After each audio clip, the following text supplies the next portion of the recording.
Thank you to all of our sponsors for making our Computex 2023 coverage possible. Hey guys, we're here at the Thermaltake booth and I'm here with the main man, Mike. Haven't seen you in forever, right? For too long. Too long. Too long. I think, yeah, it was probably Computex last 2018-ish? 29. Wait. Yeah. It's been a while. Or CES. Yeah. So we're here at Thermaltake. They've got a lot of new stuff, like we always kind of come to expect. Sometimes I want to say too much stuff, but I get it. You've got your fingers in so many different pies. Let's talk about the first thing. This is the Tower 200. So you've probably seen, we've done the Tower 100, the 500, and then the 900, which was just, I mean, that was a beast. Baby. Yeah. Oh, I love it. Talk to me about the Tower 200, and more importantly, this one, because matcha green. Matcha green. So the Tower 200 is taking a little bit of a step up here, going micro ATX. And as you can see, we've kind of also done some nice little changes here, some improvements with the case itself. A lot of it's going to be, giving you a little bit more room. You got the 240, 280 AIO. That's a big thing for me. I think the 120 AIO was maybe a little bit, especially for the new tech of today. Yep. And with this, I mean, you still have plenty of room for a large size graphics card. The micro ATX also gives you an additional expansion slot. So definitely talking compatibility as far as making stuff easier for the user to get a nice little build and get everything done and set up. And speaking of that, the case itself has also had some nice little conveniences to it. As you can see, the top panel now is no longer screwed in, and this makes it easier to remove. And then you have these nice little side panels as well. As you can see, no screws at all, making it real easy to get access into the system how I should. This is 2023. More importantly, the side panels are mesh, not glass, and there's a very, very good reason behind that, right?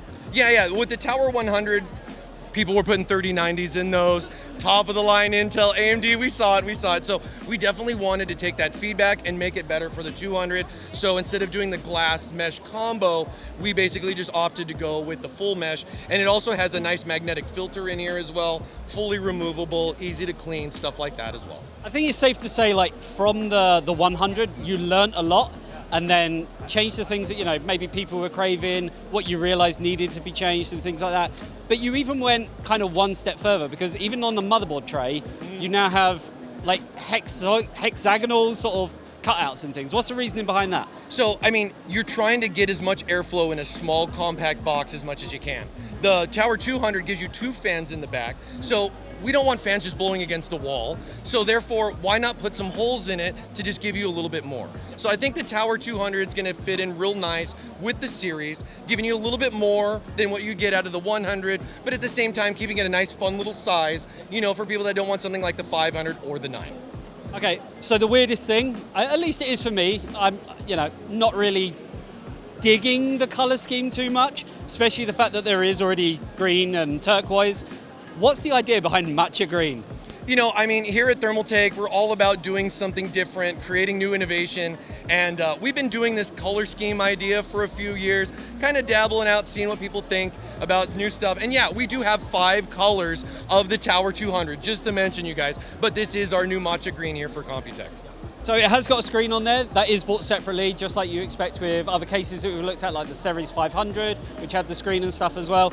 Is really good. We were saying off camera that graphics cards, especially the new 40 series, you are getting ones now that are like 2 and a bit slots. So technically they've made it into a 3rd slot, even though the cooler only sort of protrudes across that. So this kind of gets around that now, the fact that you have that, 3 expansion slots as opposed to 2, right? Right. And I mean, just opening this up and just being able to expose the graphics card like that, makes it nice, easy access. And you can see it's got a good bit of breathing room in there too. The one thing I actually really, really like about the Tower series, I guess, is the fact that all the panels come off, and then it just makes it so easy to basically get to any part of the system from any direction.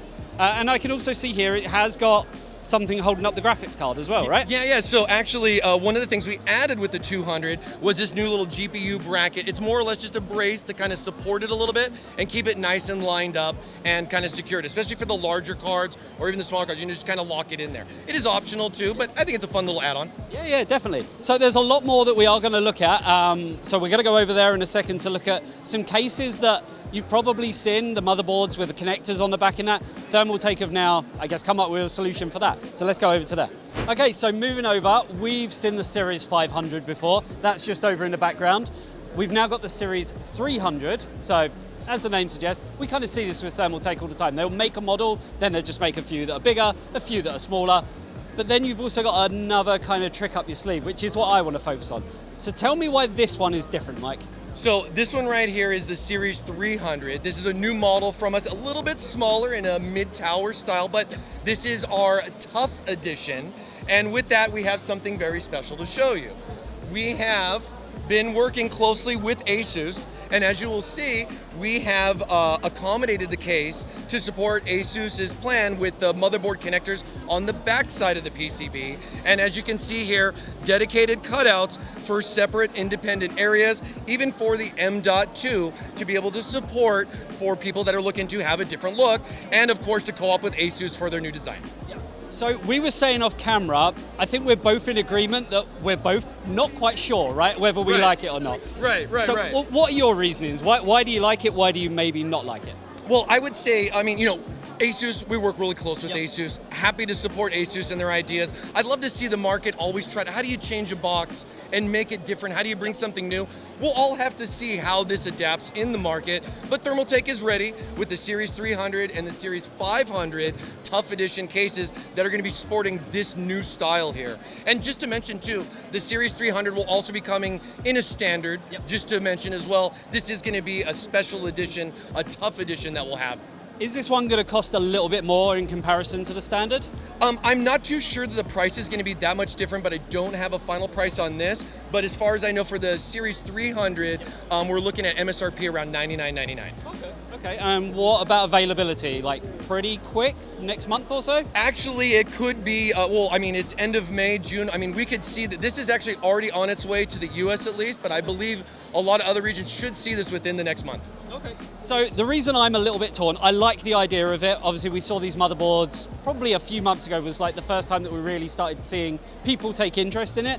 And I do like it, but I love doing my custom loop builds and having custom sleeve braided cables. This is just going to completely alienate that market because every build is going to look the same, right? Well, it's going to kind of change up some stuff. I guess I could see that too. But, I think more or less we're accommodating for what ASUS is looking to do with the ideas, or motherboards in general. And we just want to be able to support the people that are looking for those options. We're all about options here at Thermaltake. Yeah, I guess that's the beauty of it. You don't have to go for this one. You don't have to go for the one with that motherboard and, these connectors. You have got the standard ones to go for, which are coming in different colors. With the Tough one, is it only in this color, or is this going to be in every color as a Tough Edition? Actually, I would like to see this in some of the other colors, but I think it might be limited to the black and white first. Okay. And then, kind of test the market, see what everybody thinks. Love your guys' feedback. What do you guys think about stuff like this? Is this something that you're going to be looking for a case in 2023 or the future? We just want to have the option for you so you can go one way or the other. What is nice is that we are, like you say, how do you reinvent a box? How do you, change things up that have, they have to conform to a certain standard, the ATX standard. It has to be certain measurements, certain dimensions. But there are little things that you can do, and I guess this is just the start of seeing something a little bit different. Now, speaking of something a little bit different, you've changed up your C Pro fittings, so let's go have a look at them. Absolutely. Okay, so I did say C Pro fittings. These are actually called the SF fittings. Now, we were just talking off camera.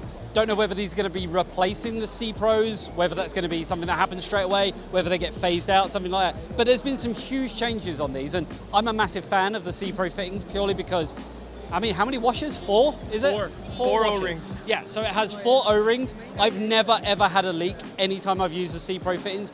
They are chunky, they are big, but for a very, very good reason. So talk to me about these. So the C Pro fittings, this is the best fitting in the market, and I'm very happy to announce that we're finally doing a refresh, not only for our C Pros, which we've had for a number of years, but also refreshing the adapters with our new SF fittings that we have coming out. Now, these are going to be available in 3 different finishes. We got this chrome and black finish right here, as well as a white finish, and then a matte black, which I have just been so excited for.